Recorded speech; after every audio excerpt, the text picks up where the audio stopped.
स्वागत है आप सबका हमारे YouTube channel freedom factory study में। आज हम लोग पढ़े हैं कक्षा 7 गणित अभ्यास 7G वाणिज्य गणित। ठीक है, भाग 2 इसका पार्ट 2 पढ़ेंगे हम लोग। पार्ट 1 पढ़ चुके हैं, पार्ट 2 में हम लोग पार्ट 1 के जितने आगे सवाल बताए हैं उसके आगे हम लोग सवाल पढ़ेंगे पार्ट 2 में। 6250 रुपये का 4% वार्षिक ब्याज की दर से 2 वर्षों का चक्रवृद्धि ब्याज क्या होगा। चक्रवृद्धि ब्याज बताना है तो सबसे पहले हम लोग चक्रवृद्धि मिश्रधन निकलता है, जो पता है उसको लिखिए। मूलधन आपका पता है कि 6000 कितना है, 6250 रुपये। ठीक है, फिर आपका दर जो दिया हुआ है वो दिया हुआ है हमारा कितना, 4%। और समय आपका दिया हुआ है, समय बराबर दिया हुआ हमारा 2 वर्ष। ठीक है, अब इस तरीके से दिया हुआ है तो आप इसको निकाल सकते हैं कि चक्रवृद्धि ब्याज बराबर। तो चक्रवृद्धि जब ब्याज निकालना हो तो कैसे निकालेंगे हम लोग कि यहाँ पे लिखेंगे चक्रवृद्धि ब्याज, पहले लिखेंगे चक्रवृद्धि ब्याज बराबर चक्रवृद्धि, ठीक ना, ब्याज बराबर मिश्रधन माइनस मूलधन। क्या होता है हमारा, मिश्रधन, ठीक ना, और माइनस यहाँ पर हो जाएगा मूलधन। एक चीज़ देखिए, यहाँ पे चक्रवृद्धि ब्याज निकालने के लिए मिश्रधन माइनस मूलधन करना होता है। मूलधन हमें पता है, चक्रवृद्धि ब्याज भी नहीं पता है, मिश्रधन भी नहीं पता है। तो सबसे पहले हमें इन दोनों में से मिश्रधन निकालेंगे, तब जाके हमको चक्रवृद्धि ब्याज निकल जाएगा। तो मिश्रधन के लिए जो फार्मूला होता है चक्रवृद्धि मिश्रधन, ठीक ना, चक्रवृद्धि मिश्रधन बराबर यहाँ पे मिश्रधन इक्वल टू यहाँ पे हो जाएगा मूलधन और ब्रैकेट में 1 प्लस यहाँ पे हो जाएगा दर बट्टे में 100 और पावर पर हो जाएगा समय। ये वाला हमारा फार्मूला लग जाएगा। अब जो पता है उसको लिख देंगे। मूलधन हमारा दिया हुआ है 6250, 6250 कर लेंगे। और यहाँ पे कोष्टक में 1 प्लस दर कितना दिया है, 4, तो 4 कर लेंगे। बट्टे में कितना हो जाएगा हमारा 100 और पावर में कितना हो जाएगा 2 कर लेंगे। अब इसको सॉल्व करेंगे तो यहाँ पर हो जाएगा 6250 और यहाँ पे जब इसको सॉल्व करेंगे तो ये 25 बार में इसको कट कर लेगा। 25 में यहाँ 1 बच गया, 25 में 1 जोड़ देंगे तो 26 बटे में कितना हो जाएगा 25, क्योंकि 1 रहता है तो ऐसे ही करते हैं। ठीक है, तो यहाँ पे हो जाएगा कोष्टक में हो जाएगा 26 बटे में हो जाएगा हमारा 25 और ये हो जाएगा हमारा कितना, पावर में 2। ठीक है, अब देखिए इसको सॉल्व करेंगे तो यहाँ पर हो जाएगा 6250 और गुणे यहाँ पर हो जाएगा 26 बट्टे में हो जाएगा 25 गुणे यहाँ पर हो जाएगा 26 बट्टे में हो जाएगा हमारा 25। अब देखिए 26 से हम 25 से कटाएंगे, 25 में 425 होता है, 25 बार में कट जाएगा। 25 से ये 25 बार में कट जाएगा, मतलब यहाँ बच गया हमारा 0 था तो 10 बच गया। ठीक है, 10 बच गया। अब 26 में 26 का गुणा करेंगे, 10 का गुणा करेंगे, 10 गुणे 26 में 26 का गुणा करेंगे तो 676 और 0 का इसमें गुणा हो जाएगा तो यहाँ पर हो जाएगा हमारा कितना, 6760 रुपये। ये हो गया। तो चक्रवृद्धि अब हमको निकालना है चक्रवृद्धि ब्याज बराबर, तो यहाँ पे लिख सकते हैं चक्रवृद्धि ब्याज का सूत्र क्या हो जाएगा, चक्रवृद्धि वृद्धि, ठीक ना, ब्याज बराबर क्या हो जाएगा हमारा, मिश्रधन A माइनस यहाँ पे हो जाएगा P, मतलब कि मिश्रधन को A से और मूलधन को P से। A हमारा कितना दिया, हमारा 6700 यहाँ पे हो जाएगा 60 रुपये, माइनस यहाँ पर हो जाएगा 6250 रुपये। माइनस कर लीजिए, 0 हो जाएगा, 1 हो जाएगा, यहाँ पर हो जाएगा 7 में से 2 गया, यहाँ पर बचेगा 510 रुपये। तो इस तरीके से ये आपका हो जाएगा आंसर।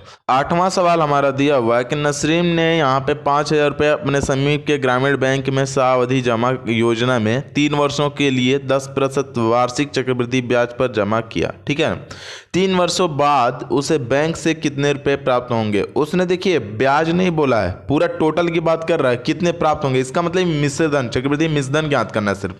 तो आप डायरेक्टली लिख दीजिए, यहाँ पे लिखना होगा आपको कि मूलधन बराबर, ठीक ना, मूलधन आपका दिया हुआ है 5000 रुपये और यहाँ पे दर आपका दिया हुआ है, कितना, 10%। और यहाँ पे जब समय दिया हुआ है कि समय बराबर कितना दे दिया हमारा, 3 वर्ष। तो जब इतना कुछ दिया हुआ है तो आप लिख सकते हैं यहाँ पे चक्रवृद्धि मिश्रधन बराबर, क्योंकि इसको मिश्रधन ही निकालना है, इसने ब्याज नहीं बोला है। सारा रिटर्न करना है, मतलब मूलधन और ब्याज दोनों मिला के अगर रिटर्न करेंगे तो मिश्रधन हो जाता है ना। तो यहाँ पे चक्रवृद्धि मिश्रधन बराबर चक्रवृद्धि, ठीक ना, वृद्धि मिश्रधन बराबर यहाँ पर हो जाएगा मूलधन ब्रैकेट में 1 प्लस यहाँ पर हो जाएगा दर बट्टे में 100 के पावर यहाँ पर हो जाएगा समय। ये वाला सूत्र याद रखिएगा, मैं बार बार इसलिए लिखता हूँ कोई भी फॉर्मूला कि कम से कम वो याद हो जाए आप लोगों को, ठीक है, बार बार देखेंगे तो चक्रवृद्धि मिश्रधन बराबर मूलधन कोष्टक में 1 प्लस दर बट्टे में हो जाएगा हमारा क्या चीज़, समय। अब इसको सॉल्व करना है तो यहाँ पर हो जाएगा मूलधन आपका दिया हुआ है 5000, तो 5000 लिखिए और कोष्टक में 1 प्लस दर कितना दिया 10% तो 10 लिख लीजिए, बट्टे में हो जाएगा 100 और इसके पावर कितना हमारा 3 हो जाएगा, ठीक है।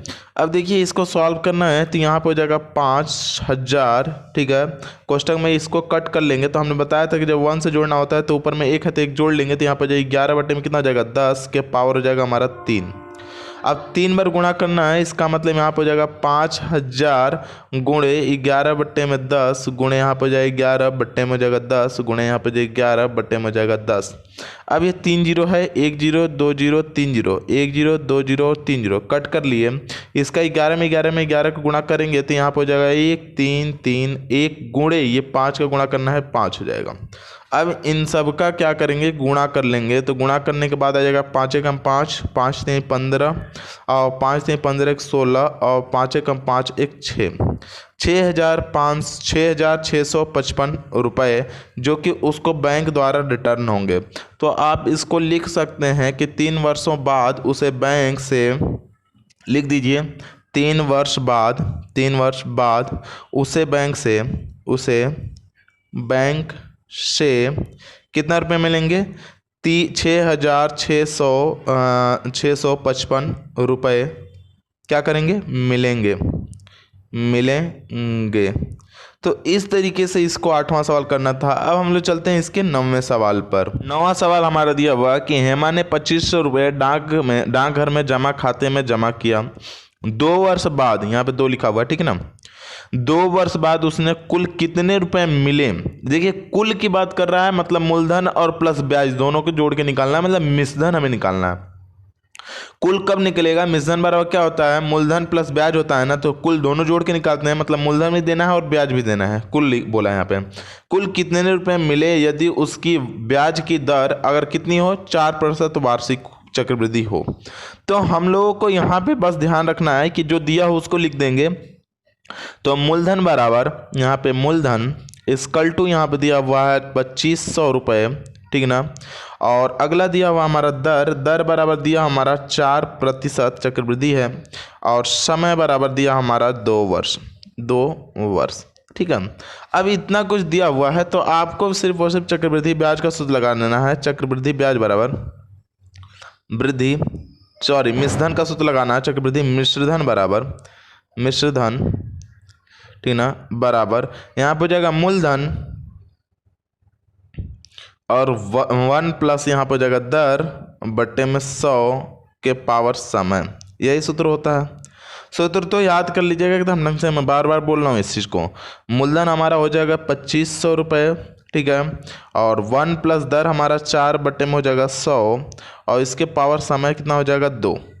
अब इसको सॉल्व करेंगे तो यहाँ पर हो जाएगा 2500 और ये 4 से कटाएंगे 25 बार में कट जाएगा, लेकिन 1 ऊपर रहेगा, 25 में 1 जोड़ेंगे 26, मतलब यहाँ पर हो जाएगा 26 बट्टे में हो जाएगा 25 के पावर 2। अब इसको सॉल्व करना है तो यहाँ पर हो जाएगा 2500, ठीक है ना, और गुणे यहाँ पर हो जाएगा 26 गुणे यहाँ पर हो जाएगा 26 बट्टे में हो जाएगा 25 गुणे यहाँ पर हो जाएगा 25, 2 बार करेंगे क्योंकि स्क्वायर है। तो अब देखिए 25 से इसको कटा देंगे तो 100 बार में कट जाएगा, 25 से इसको कटा देंगे तो 4 बार में कट जाएगा। अब 26 में 26 का गुणा करेंगे तो कितना हो जाएगा हमारा 676 और गुणे में 4 रहेगा। अब इसका गुणा कर लेते हैं तो हमारा जब गुणा करेंगे तो निकल करके आ जाएगा आपका 6 चौके 24 को 4, ठीक ना, और यहाँ पर हो जाएगा 6 7 42 और 2 42 कितना हो जाएगा 44 और 4 और 6 चौके 24 और 4 28, ठीक है ना। तो आपका यहाँ पे 28, लेकिन एक बार फिर से गुणा कर लेते हैं। 6 चौके 24 को 4 कैरी कितना हो जाएगा 2 और 7 चौक 28 और 2 30 को 0 हासिल 3 और 7 छक यहाँ पे हो जाएगा 6 चौके 24 और 24 और कितना हो जाएगा 24 और 3 24 3 27, माफ़ करिएगा 2704 रुपये होंगे। उस बार कैलकुलेशन कुछ मिस्टेक हो गया था, ठीक है। तो इस तरीके से ये आपका आ जाएगा 2704 रुपये। मतलब लिख देंगे कि हेमा को, ठीक ना, यहाँ पे आंसर में आप लिख सकते हैं कि हेमा को, ठीक ना, हेमलता है तो हेमा को 2 वर्ष में 2 वर्ष बाद चक्रवृद्धि ब्याज, या फिर लिख सकते हैं कुल 2,704 रुपये मिले। ठीक है, मिले। इस तरीके से आप इसको आंसर लिख सकते हैं। ठीक है, 10वां सवाल हमारा दिया हुआ है कि डेविड ने यहाँ पे 1,600 रुपये का ऋण यहाँ पे 2.5% वार्षिक चक्रवृद्धि ब्याज की दर पर लिया। 2 वर्षों बाद उसने ऋण का भुगतान कर दिया। 2 वर्षों बाद उसने ऋण जितना भी लिया था उसका भुगतान मतलब जमा कर दिया, दे दिया। उसे कुल कितने रुपए भुगतान करने पड़े, मतलब उसको कुल कितने रुपए की बात कर दिया है कि देने पड़े। इसका मतलब 1,600 तो दिया होगा और 2.5 पे जितना ब्याज लगा हो वो भी दिया, मतलब वो भी बताना है जोड़ के। ठीक है, और उसके बाद बोल रहा है कि उसे कितने रुपए मतलब कि देने पड़े। यहाँ पे बोला है कि उसे भुगतान कितने रुपए करने पड़े कुल, और उसे कितने रुपए एक्स्ट्रा देना पड़े, इसकी बात कर रहा है। कितना रुपया देना पड़ा अधिक में, तो वो अधिक की बताना मतलब ब्याज भी बताना है। तो आपको यहाँ पे पहले लिखना है मूलधन। ठीक ना, मूलधन आपका दिया हुआ है 1,600 रुपये।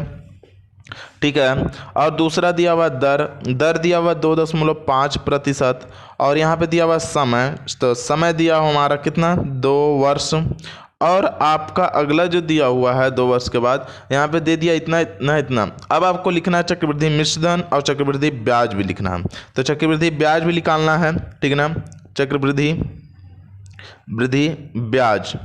ब्याज बराबर क्वेश्चन मार्क और चक्रवृद्धि मिश्रधन। ठीक ना, चक्रवृद्धि यहाँ पर हो जाएगा चक्रवृद्धि मिश्रधन भी निकालना है। मिश्रधन यहाँ पे मिश्रधन, ये भी हमारा कितना हो जाएगा हमारा क्वेश्चन मार्क। 2 चीज़ें निकालनी है, तो पहले हम लोग चक्रवृद्धि मिश्रधन निकालेंगे, उसके बाद चक्रवृद्धि ब्याज निकलेगा। तो चक्रवृद्धि मिश्रधन के लिए फॉर्मूला क्या होता है हमारा, चक्रवृद्धि यहाँ पे हो जाएगा चक्रवृद्धि मिश्रधन बराबर यहाँ पे हो जाएगा मूलधन मतलब P कोष्टक में हो जाएगा यहाँ पे हो जाएगा 1 प्लस यहाँ पे हो जाएगा R बट्टे में हो जाएगा हमारा 100, और यहाँ पे हो जाएगा हमारा T मतलब टाइम, जिसको हम लोग P से मूलधन होता है 1 होता है, R दर से मतलब बताते हैं, और बट्टे में 100 के पावर T मतलब समय। ठीक है, अब इसका मान रख लेंगे। तो यहाँ पे देखिए P की वैल्यू कितना दिया हमारा 1,600 रुपये, और 1 प्लस R की वैल्यू दिया 2.5% है, बट्टे में हो जाएगा हमारा 100, और यहाँ पे T की वैल्यू कितना हो जाएगा हमारा 2। अब आपको कुछ नहीं करना है, ये पॉइंट है, ये पॉइंट हटाएंगे तो यहाँ पे 0 बढ़ा देंगे, ये पॉइंट हट गया। ठीक है, ये बात समझ लीजिए। अब ये 25 से कटाएंगे तो 25 चौके कितना हो जाएगा हमारा 100 हो जाएगा, मतलब 40 हो गया। अब यहाँ पे बच गया 1। हमने बताया था कि अगर यहाँ पे 1 जोड़ना होगा, ऊपर में 1 रहता है, चाहे 2 रहता है तो 2, चाहे 1 जो भी रहेगा उसको जोड़ लेते हैं।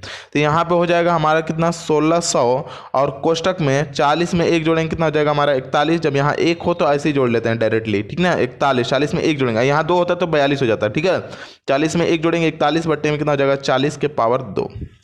अब इसको सॉल्व करेंगे तो यहाँ पे हो जाएगा हमारा, देखिए इधर थोड़ा सा कर लेते हैं ताकि कैलकुलेशन आसान हो जाए। 1,600 गुणे यहाँ पे 41 बट्टे में 40 गुणे यहाँ पे हो जाएगा 41 बट्टे में हो जाएगा 40। ये 0 ये 0 ये 0 और ये 0, ये 4 से कटाएंगे और 4 चौके 16, ये 16 खत्म हो जाएगा। दोनों का गुणा करेंगे 41 में 41 का, तो 1,681 रुपये होंगे।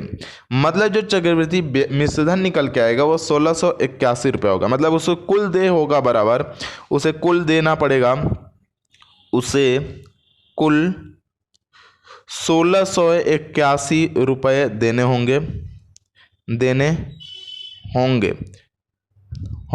ठीक है, लेकिन अगर ब्याज की बात करेगा कि चक्रवृद्धि ब्याज कितना देना होगा, तो चक्रवृद्धि ब्याज यहाँ पे निकाल देते हैं। तो चक्रवृद्धि ब्याज बराबर, ठीक है ना, चक्रवृद्धि ब्याज बराबर यहाँ पे मिश्रधन, ठीक ना, मिश्रधन और माइनस यहाँ पे हो जाएगा मूलधन।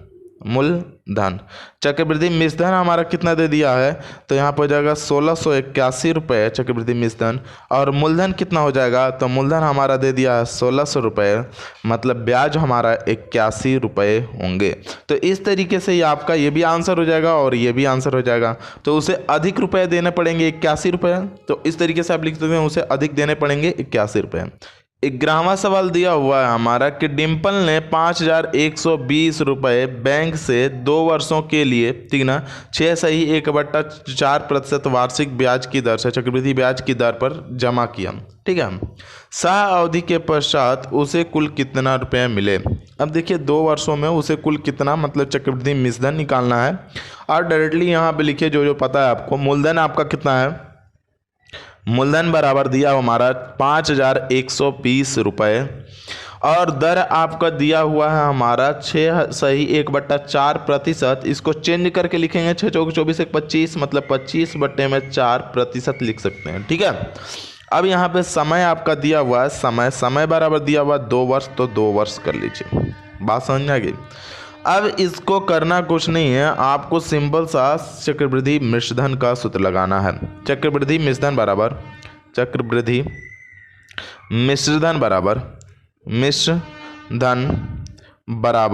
यहाँ पर हो जाएगा मूलधन और ब्रैकेट में 1 प्लस यहाँ पर हो जाएगा दर, बट्टे में हो जाएगा 100 के पावर यहाँ पर हो जाएगा समय। अब चक्रवृद्धि यहाँ पर मूलधन हमारा दिया हुआ है 5,120 रुपये, 1 प्लस दर दिया हुआ हमारा कितना, 25/4, और हम लोग जानते हैं 100 से नीचे में गुणा करते हैं तो 400 हो जाएगा, और समय 2 वर्ष है तो 2 वर्ष लिख दीजिए, ठीक है। अब इसको सॉल्व करना है तो 25 से कटाएंगे तो 25 से तो 4 बार में कट जाता है, और 4 से करेंगे तो 16 बार में कट जाएगा। 25 से 16 बार में कट जाएगा, 25 में 1 रह जाएगा। अब सिंबल से हमने ये भी बताया था कि जब 1 रहे और 16 रहे, यहाँ पे भी 1 रहे, तो ऊपर वाले में 1 जोड़ करके लिख देते हैं। मतलब यहाँ पे हो जाएगा 5,120, और कोष्टक में हो जाएगा हमारा 17 बट्टे में यहाँ पे हो जाएगा 16 और पावर में 2, ठीक है। अब इसको कुछ नहीं करना है, इसको आपको जैसा है वैसे ही करना है। जैसे कि 5,120 गुणे 17 बट्टे में 16 गुणे यहाँ पर जाएगा 17 बट्टे में 16, पावर 2 है इसलिए 2 बार गुणा करेंगे। अब इसमें आपको क्या करना होगा कि 8 से पहले इसको कटाते हैं तो यहाँ पे हो जाएगा हमारा 8 8 64, मतलब कि 8 दूना के 16 और 8 8 64, मतलब 64 बार में ये कट जाएगा। फिर यहाँ पे 16 चौके 64 4 बार में कट जाएगा, और ये 2 से कटा लेंगे तो 2 बार में कट जाएगा, मतलब यहाँ 20 बचा। समझ में आ गया। 20 अगर बचा है आपको गुणा करना है तो यहाँ पे आप गुणा करके निकाल लेते हैं। यहाँ पर 17 में 17 गुणा करेंगे 289 गुणे यहाँ पर हो जाएगा हमारा 20, और जब गुणा करेंगे तो आपका गुणा करने के बाद जो निकल करके आएगा वो हो जाएगा हमारा 0, और यहाँ पर 2 से करेंगे 2 9 18 और 2 8 16 17 और 2 दूनी के 4 1 5, मतलब 5,780 रुपये, जो कि 5,780 रुपये इसका क्या हो जाएगा, हमारा मिश्रधन निकल के आएगा। तो इस तरीके से लिख सकते हैं कि डिम्पल को कुल रुपए मिले बराबर, यहाँ पे लिख देंगे डिम्पल को, टीना, डिम्पल को कुल रुपए मिले बराबर, कुल रुपए मिले बराबर 5,780 रुपये। देखिए एक चीज़ ध्यान से देखिएगा, समझिएगा, यहाँ कैलकुलेशन जो है ना क्रॉस करने का, वो थोड़ा सा ध्यान से देखिएगा। कैलकुलेशन आप लोग अगर कट करने का तरीका ध्यान से समझ गए तो शायद अच्छे से कर लेंगे आप लोग, ठीक है। तो इस तरीके से ये आपका आंसर हो जाएगा, और इसी तरीके से आपका 7G हुआ ख़त्म। यदि आप लोगों को हमारी ये वीडियो अच्छी लगती हो तो प्लीज़ लाइक करें, शेयर करें और सब्सक्राइब करना बिल्कुल ना भूलें।